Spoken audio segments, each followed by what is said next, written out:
I'm Shellie. This is a platform where I share my random thought. After listening, let me know what you think about my thought. You can drop a comment or send me an email. Remember, press the like button and subscribe. Thanks.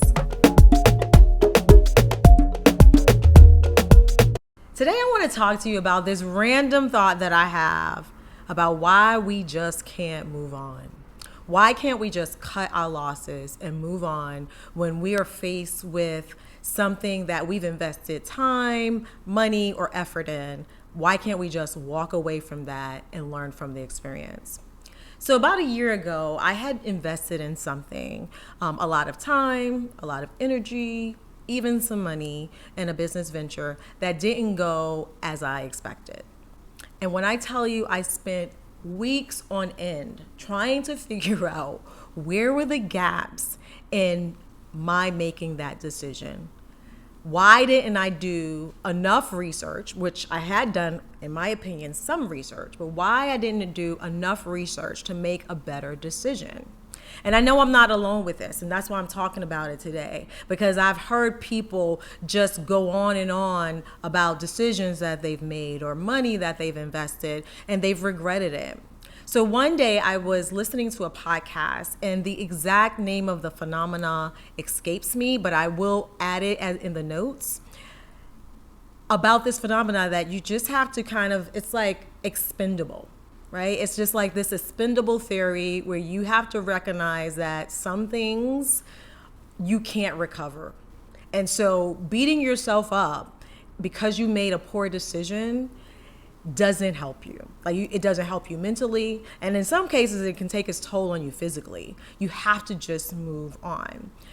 And I even think about that even in the simplest things. Like there are times when I go to a restaurant and I don't know, like maybe your fancy range of how much you'll spend on a good dinner varies, right? So maybe a good dinner for you is $25. A good dinner for someone else may be $200, or someone may even go up to like $500. But no matter what that is, if you've invested your time, you've gotten dressed up, you are ready to go into this restaurant because you've heard really good things, and you are extremely disappointed. Now, I'm not talking about the food is okay. I'm talking about the food is bad, right? And now you think, I could have just went and got like something simple for a fraction of the cost. Or I could have gone home and cooked something that tastes better than this. It really replays in your mind over and over again.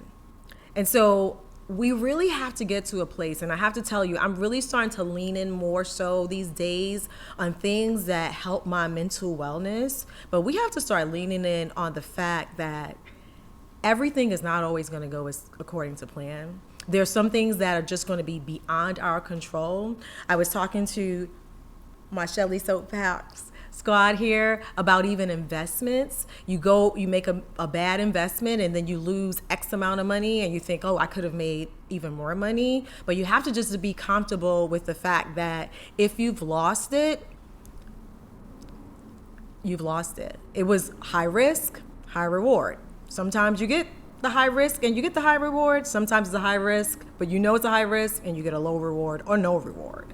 But for the sake of our own mental wellness, I want to encourage you to cut your losses, no matter what they may be, no matter where part of your life that comes from. Sometimes that might be the path you've taken from an education perspective. You spend 4 years, 6 years, 8 years on a degree that might not convert to the job that you wanted or might not have an outcome to get you the income that you wanted.